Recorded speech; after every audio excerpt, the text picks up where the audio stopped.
Pay close attention. The news you're about to see is fulfilling Bible prophecy.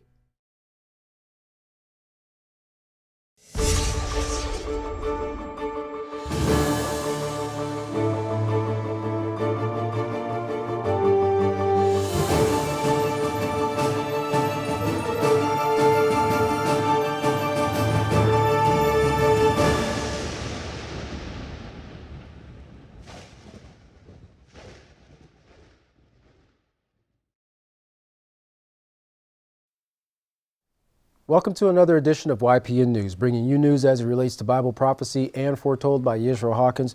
Today we're going to be talking a little bit about the United States and their plans to actually put a military base at the southern border there between the United States and Mexico, creating kind of an interesting environment there. We're going to mention a little bit about the ongoing conflict between Russia and Ukraine. Some talks about a ceasefire for humanitarian efforts, and the question is, how far will the United States allow Iran to go with their nuclear enrichment? And that's been a topic for big discussion going all the way back to the Obama administration. Well, first off, President Trump is looking to turn a 700-mile-long section of the U.S. border into a military base. El Paso, Texas received a shipment of 50 armored Stryker vehicles. The vehicles are weaponless, but instead utilize thermal and infrared cameras to detect the slightest movement. Now, this move by President Trump will create more than just a border wall. The 60-foot strip will run from California to New Mexico and could allow military personnel to make apprehensions as trespassers cross into what would become essentially a military installation.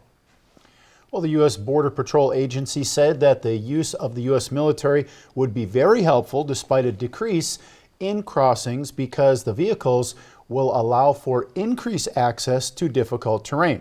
Now, in the month of March of 2024, there were a total of 7,200 crossings. Now, in comparison, in 2023, there were some days where the crossing numbers topped 10,000 in just one day. That's right.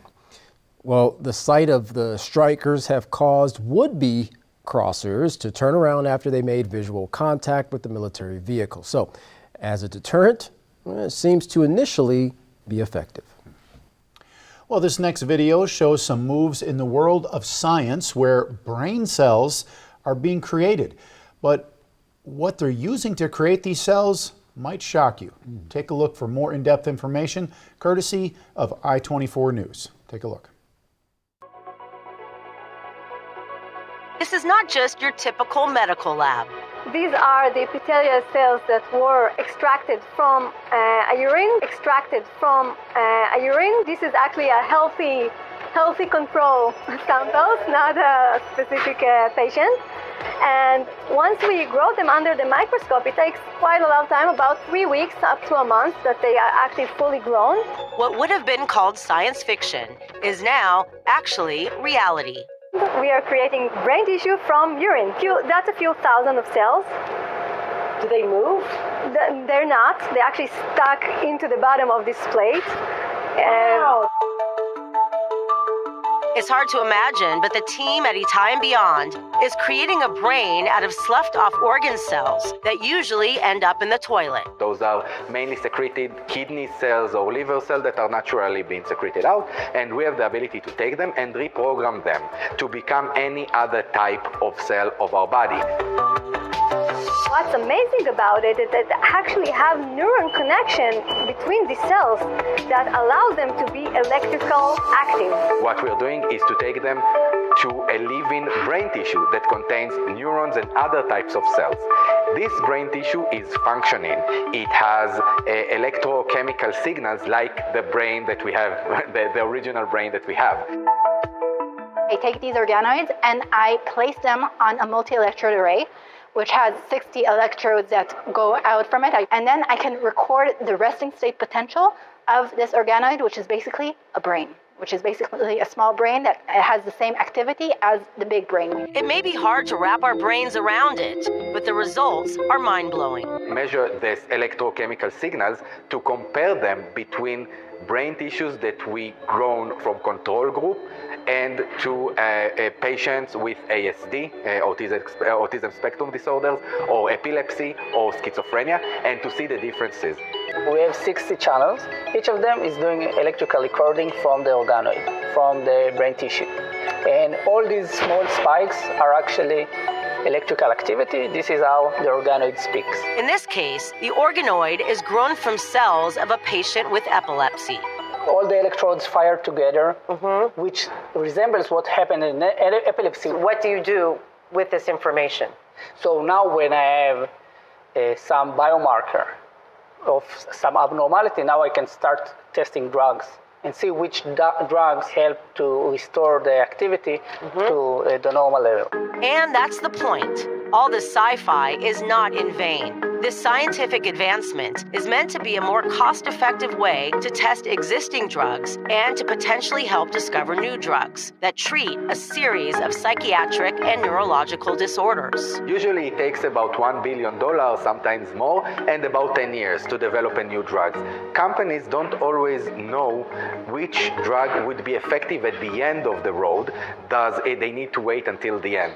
We have a prediction method that can help them predict before which drugs are more effective. I'm very happy I'm not working with mice anymore. Working with mice is not a human, okay? Everything that is FDA approved according to mice, it's not the same as what happens in actual humans.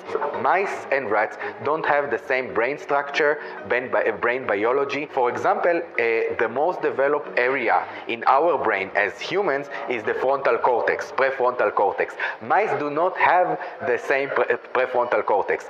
Neurological and psychiatric disorders are usually starting or manifested in the prefrontal cortex. It just goes to show that by putting on their thinking caps, these brainiacs have big dreams for the near future. Each drug and compound that we give in early stages, not only for autism, but also for Alzheimer or schizophrenia before the symptoms, we know that it puts the brain and the person on a different trajectory of disorder, which is much milder. In autism, it also has been proven a lot of time that if you can recognize it before the age of 2, and you start even with enrichment, environmental enrichment, behavioral treatment, it can be very meaningful in later stage of life. Interesting that they're actually extracting those materials from urine and other bodily waste to create brain cells that they could use to form other types of cells within the body. Right, science is always trying to look for very, far out there alternatives to help mankind, with their the situations that they got them in, instead of just kind of going back to the very basics and seeing if there are simple things that could be done to correct these problems. That's right. Well, Germany is being warned by Moscow not to supply Taurus missiles to Ukraine, as this would indicate direct involvement in the conflict. The outgoing German chancellor said that he would not send missiles to Ukraine, but the incoming chancellor, taking his place, stated that he's not opposed to sending them. The United States, of course, as you remember, and the United Kingdom have already sent long-range missile and other military support to Ukraine in the past. In Sudan's Darfur city, clashes have been increasing between the Sudanese military and the paramilitary rapid support forces. Now, more violence has arisen days after the paramilitary killed more than 400 people there. Now, ever since the military recaptured the capital city, the current violence and clashes have ramped up. President Putin announced a 30-hour ceasefire on Easter Sunday to allow humanitarian aid. Putin said that he hoped that Ukraine would follow Moscow's example. But at the same time, he also said that Russian troops will remain at the ready to repel aggressions, violations, and provocations. Now, 30 hours is a lot less than the 30 days proposed by the United States. Putin indicated that, of course, this shorter ceasefire would be kind of a test to see if Ukraine would abide by it so that future peace negotiations could move forward. And Katan, if it's anything like these other ceasefires, usually they're broken very shortly after they initiate them. Yeah, maybe just 30 minutes. Right.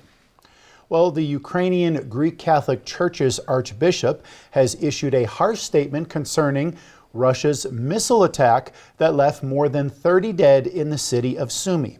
Now, he said that Russia has once again revealed its true face by committing this crime against humanity. 2 missiles hit a busy street that was full of people in the midst of Palm Sunday celebrations. Now, the UN made a statement condemning the attacks and reminded the world that such actions are prohibited under humanitarian law. Russia's Minister of Foreign Affairs, Sergei Lavrov, said that there was intelligence of military personnel in the area. Well, President Trump addressed the press on where the United States is, where they stand concerning peace talks with Ukraine and Russia.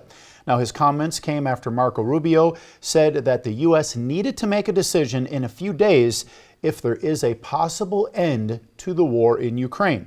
But he added, if not, the U.S. would, quote, move on. President Trump had this to say, quote, no specific number of days, but quickly. We want to get it done. If for some reason one of the two parties makes it very difficult, we're just going to say, you're foolish, you're fools, you're horrible people, and we're just going to take a pass, end quote. Well, the second round of talks for the United States and Iran, this time in Rome, as we mentioned last broadcast, Iran's foreign minister told reporters that the meetings were, quote, constructive and forward-looking. Now, the two countries agreed to meet the following week in Oman to continue discussions. Now, during the week, technicians will also be meeting ahead of the main talks. Now, President Trump's goal is to stop Iran from having a nuclear weapon. Iran says it does not intend to create nuclear weapons. So there is a question then, will the White House accept a nuclear energy program from Iran or demand they dismantle the entire nuclear infrastructure, which has been a red line for Iran? Now, Iran's goal is for the U.S. to lift all sanctions it has imposed. Well, there has been a severe weakening of Iran and its proxy militias in recent days. Just this week, the United States carried out the deadliest airstrikes ever on the Houthis in Yemen, killing 74 and wounding 171 more people. Israel has also been hitting Iran's Air Force hard. There have been 2 United States aircraft carriers deployed to the region, as well as an entire fleet of stealth bombers. To refresh everyone's memory, the nuclear talks with Iran back in 2015 took 2 years. But at the end of it in 2018, then President Donald Trump walked away from the agreement. Back then, Iran was only enriching uranium at a rate of 6%, but now, as we've been reporting, it's up to 60%, which is extremely close to what is needed to produce up to 6 nuclear weapons. Well, there is a surprise as President Trump calls off more Israeli airstrikes on Iran over disagreements within his own administration on the situation.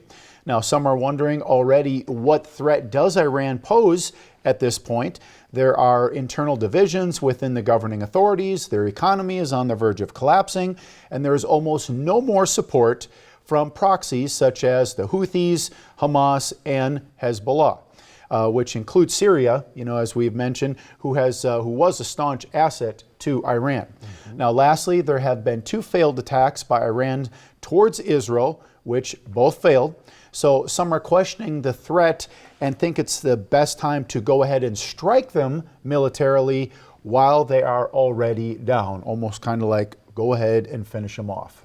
Interesting. Well, it's likely that President Trump is trying to help the negotiations move forward by saying no to this strike that Prime Minister Benjamin Netanyahu wanted in May.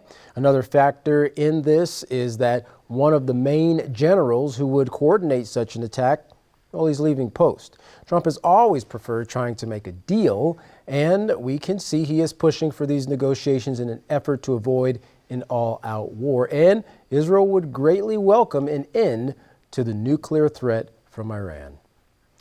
What about those negotiations? How are they going, and why are there intermediate talks during the middle of the week?